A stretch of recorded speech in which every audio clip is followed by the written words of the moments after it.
ఓటీటీకి అసలు సబ్స్ వస్తాయా రావా అని అనుకుని నేనైతే అనుకోలేదు. గ్యారంటీగా ఈటీవీ అనేది ఒక బ్రాండ్ డెఫినెట్ గా వస్తుంది. అది కరెక్ట్ గా జనంలోకి తీసుకెళ్లేటట్టు టీం కావాలి.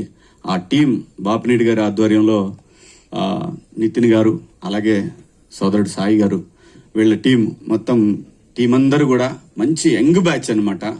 డెఫినెట్ గా వీళ్ళ వల్ల వాళ్ళు 24 అవర్స్ ఎప్పుడు చేసినా సరే, ఇప్పుడు మనకు నిద్ర పట్టపోయి ఎప్పుడన్నా ఒక చిన్న టెక్స్ట్ చేయాలంటే ఇది ఇక్కడ పలానా చోట మనం ఇది పోస్ట్ చేయాలని అంటే మహా అనే అమ్మాయి వెంటనే తగులుకుంటది, మొత్తం అన్ని పేజీలని రెడీ చేస్తుంది. సో ఇలాగ ప్రతి ఒక్కళ్ళు కూడా ఇది వెబ్ సిరీస్ కి అంత బ్రహ్మాండంగా పనిచేశారు. అది బేసిక్ గా ఈటీవీ నుంచి ఉన్నటువంటి విషయం. ఈటీవీ విన్ అనేది ఒక సిరీస్ తో 5 లక్షల సబ్స్ అసలు నిజంగా సాధ్యమేనా చెప్పండి మీరు?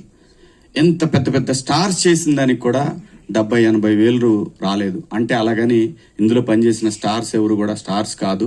Main reason Aditya writings. ఆ రైటింగ్ లేకపోతే మేమెవరో ఏం చేసినా కూడా, చాలా సినిమాలు చేస్తాం, కొన్ని సినిమాలు ఫెయిల్ అవుతాయి, కొన్ని ఇది అవుతాయి. దానికి